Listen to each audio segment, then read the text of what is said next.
Okay, I'm so sorry. That might have been my ear pods. I've been using them for a year. But anyway, I'll keep going. Should I just start over? I guess I'm so sorry. This is live. Austin, Columbus, Des Moines, Greenville, Indianapolis, Knoxville, Louisville, Nashville, Palm Beach, Florida will be new.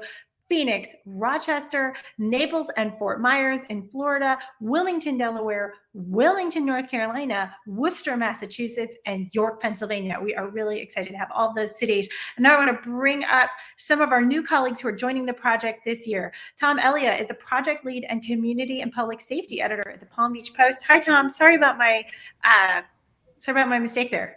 No worries. Good to see you, Megan. You too. Also, I want to say thank you for wearing a tie for this today. Hey, somebody had to.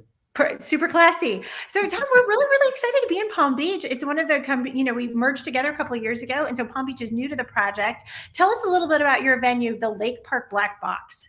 Oh, it is awesome. I toured it the other day with two other members of the storytelling team, and I can't think of a better setting for it. It's in Lake Park, a town about 2 miles, actually just north of West Palm Beach, I should say. It seats about 275, 250 people. It's got a stage. You can see everyone in the back row. You can see everyone in the front row. The acoustics are excellent. The sightlines are wonderful. Awesome. It's really going to be a lot of fun. Awesome. I'm really excited. Tell us about why you wanted to bring the Storytellers Project to Palm Beach. Well, we have 1.5 million people who live in Palm Beach County. It's quite a place. If it was a city, it would be Philadelphia or Dallas or Phoenix or San Diego. We must have 1 million stories worth telling. And there's something just exciting about the spoken word as a way to communicate with people, as a way to do a form of journalism. I'm super excited about it. I have one last question for you. Will you be having any Florida man stories? We'll do a lot better than Florida man. Okay, this county has really become a fascinating, diverse place. It's still growing in terms of number of people. It's growing younger every year. We not just kids who are here, but young professionals coming back to start careers and families. It's also growing more diverse. The last census found that 1 in 4 county residents identifies as Hispanic, 1 in 5 is Black. We want our shows to capture all of that diversity. That's fantastic. I'm genuinely looking forward to it because I know the whole point of the project is that people are surprised by what they learn and who they see and what stories get told. My last question for you is who's going to be doing some of the coaching and emceeing? Oh, we've got quite a collection of people here. I can run through all the names if you'd like. Or, well, let's see. From our web team, we've got Jonathan Tully. From reporters, we got Catherine Kokel. We have Rashida Harper Skinner. We have Emily Smar, one of our sports writers. We have our editorial page editor, Tony Doris, another reporter, Victoria Villanueva Marquez, who covers Southern Palm Beach County. From the editing side, we have myself, we have Antigone Barton, we have Andrew Davis. We've got a really team.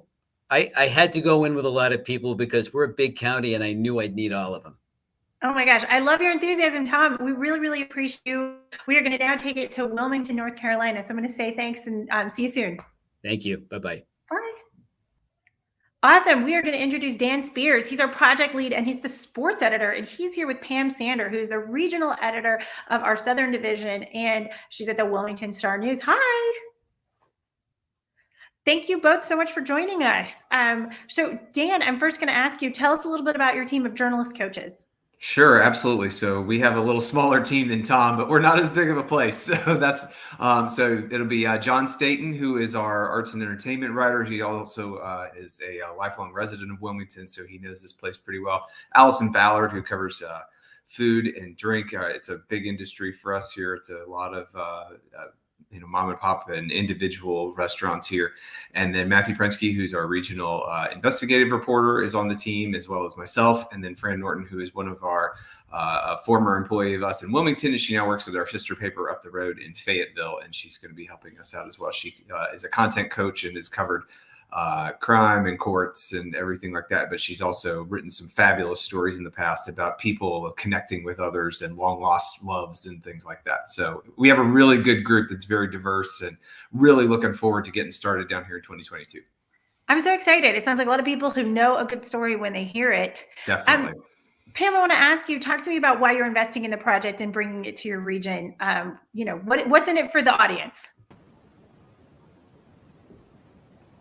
Oh, Pam, we can't hear you.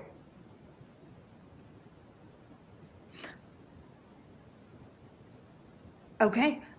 We'll see if we can get Pam's audio on, but Dan, if you want to take that. Yeah, sure. So a lot of people probably don't know where Wilmington is, but you've seen it on television and in the movies all the time. We've had a ton of things shot here over the years.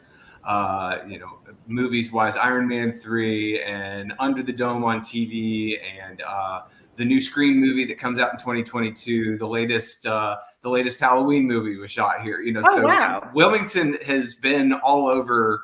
We tell other people's stories through movies and television here. And now we get a chance through the Storytellers Project to actually tell our own story in our community. And so we're really looking forward to being the people to help distribute that out and let people hear from others in our community that have been here or are new here. We have a lot of people that have moved here in the last 10 to 15 years as well. So we're really excited about getting to see that side of the town. I'm excited for that too. Thank you for that. I had no idea about all those movies. Pam, is there a chance we can hear you yet? Are you unmuted? She is unmuted. Okay. Pam, I'm so sorry. I don't know what's happened, but you look great, and we're appreciative of your support for the project. If we can figure it out, we'll come back to you in a minute. But I appreciate that, you guys. Thank you so much for being here, Dan.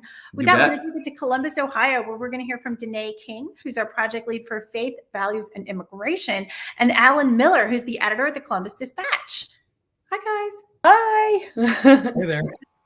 Hi. Well, thank you so much for being here. We're new to Columbus. And so my first question for Danae is, what should we look forward to in stories from Central Ohio?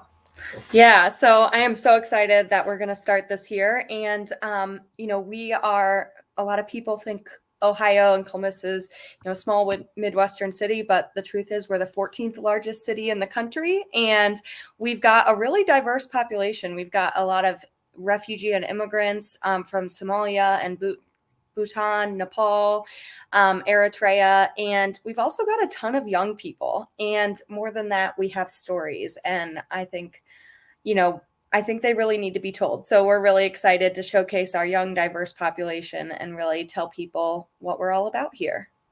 That is awesome. Alan, I was teasing you earlier that everybody pays attention to Ohio every 4 years nationally. And of course, when the Ohio State University is, doing well. But tell us, what might we be surprised about with the stories from Columbus coming out next year? I would echo what Danae said about the diversity here. And I'm sure that you'll hear from a lot of people who aren't from Ohio. In fact, a lot of people who live in Columbus are from somewhere else. It's a fast-growing city with, as Danae said, a youthful population. We like to tell our friends in Austin that their city is Columbus South. Our cities are very much alike in being state capitals, blue cities surrounded by red states, youthful in part because of the large college population, and thousands of immigrants. The big difference is we have much better roads. But the bottom line is we really know how to tell good stories in Columbus. It's the hometown of... Oh, hi, everyone. This is George. Here. Yes, he's making sure I have my earpods. Hi, everyone. Thank you, Peter. Oh, he's trying to put it in my ear. Well, this is really live television at the end of the pandemic. I love it. It's like pretty Zoom meetings. I got him. God bless him. He knows. Now you have a story to tell. Always. So I'm going to say, you guys are going to be at the Columbus Athenaeum. Tell me about that venue. Yeah, so I got the chance to tour it the other day, and it's great. It's a historic venue right in the heart of downtown Columbus. And it's really just fun and an intimate room that we're going to be in. We're going to be in the small theater. And so there's a great stage, but there's also kind of twinkle lights setting the mood from the ceiling. And I think it's just beautiful hand-painted walls and a great historic organ. So I think we're gonna have a great time in that venue and really get to connect with one another. Awesome, Danae, thank you so much. And Alan, thank you for bringing the project to your region. We're really excited to be in Central Ohio. Well, we're grateful for the opportunity. In fact, when I first heard about this some years ago, I was jealous that other cities were hosting these and that we weren't able to at that time. So I'm very happy that we're included now. Oh man, we are too. I mean, you're a huge newsroom, and we know Ohio is a massive state with so many stories. And in my experience, I live in Phoenix, everyone from Phoenix is from Ohio. So I know they have great stories, because in my community, people are always telling stories about growing up back in Ohio and in the Midwest. So we're happy to have you. Thank you. Thanks, guys. We're going to take it to Nashville now, where we're going to meet our storytelling coach and the opinion and engagement editor at the TENNESSEAN, LeBron Hill. LeBron, we're so excited to have you. You're going to be one of the MCs next year.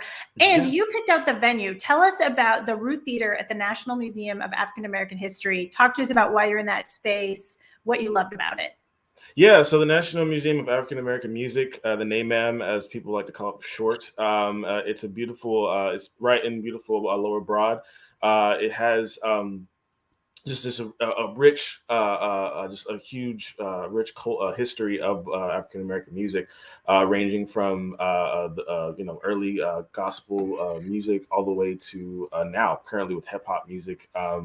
So I mean, it basically encompasses all of the rich and beautiful history that the African American music culture. So yeah, and I'm just really excited that we're able to have all of our shows there in the theater, the Root Theater, and so yeah, it's I'm excited. I'm excited to have these shows. So we're returning to Nashville, LeBron, after we've been there since 2016. Talk to us about why you are like so excited. What are the themes we're going to have in Nashville? Like, tell us sort of a little bit about the flavor of the shows.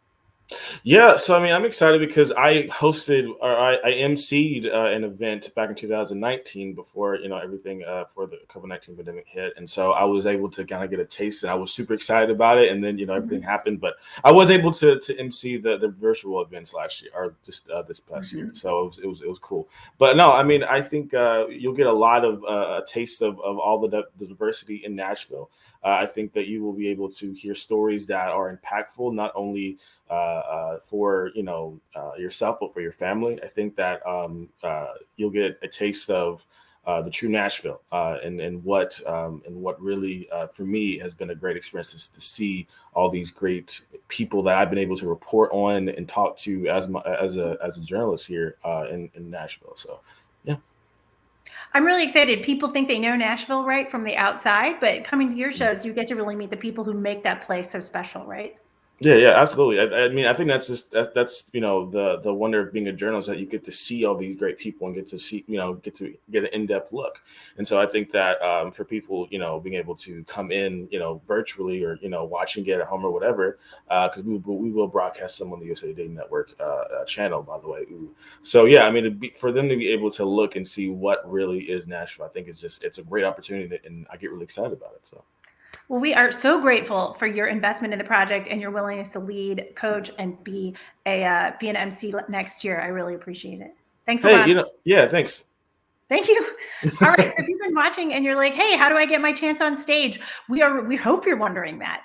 All of our cities, we book people just like you, if you're watching, everyday people. We invite you to tell stories, and we provide all of our storytellers with 3 to 6 hours of coaching from our journalists. So it's pretty intense, but we spread it across 2 months, so it's not too much of a burden. And we do this to ensure that you're emotionally safe in telling, and that the audience, that the story really like serves your community, is entertaining, is compelling, is like fun to listen to, because we guarantee that these nights are like fun and emotionally safe, and sort of like they're nothing that's wrong with open mic nights, but they're not open mic nights. How you can be a teller is each community is going to have 20 storytellers next year, and Des Moines and Phoenix are going to have 30 because they're going to have slightly larger seasons. And you can go to storytellersproject.com, and there's a button at the top that just says tell.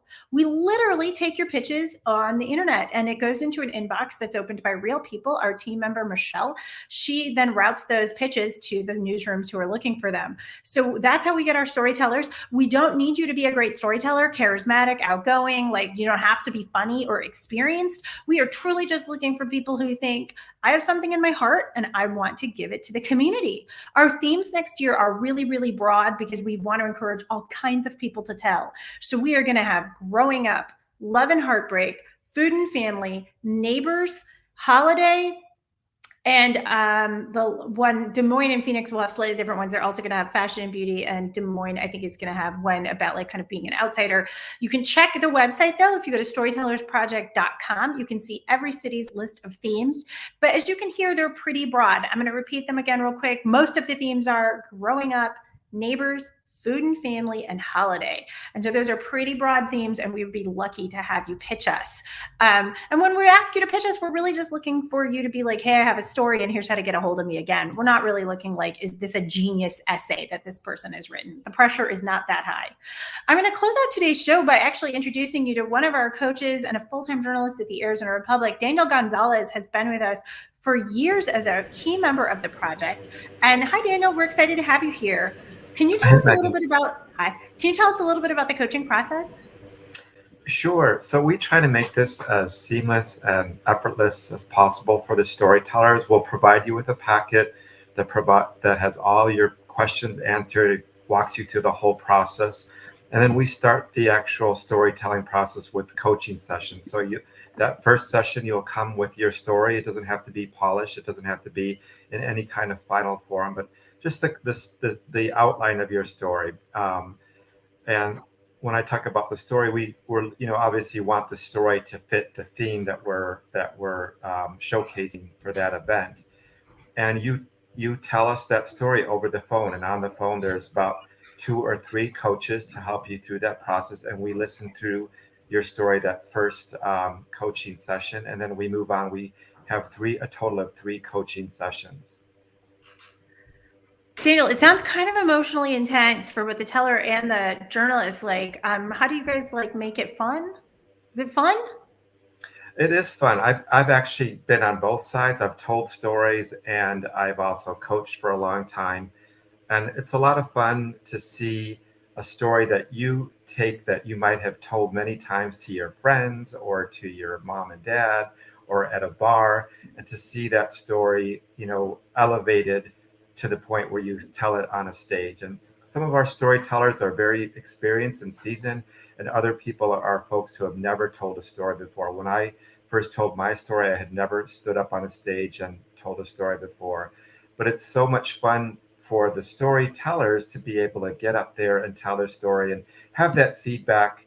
When you're telling a story to your friends or your mom or your dad, you're in a casual setting, but when you're in front of a live audience and you see the feedback, you see them reacting to your story, you see the emotion, and you feed off that. It's a really, really fun experience. And also the storytellers coaches that we have are also really awesome. They really know how to help you elevate your story, how to make your story as best as possible. They know how to make you feel comfortable in front of an audience.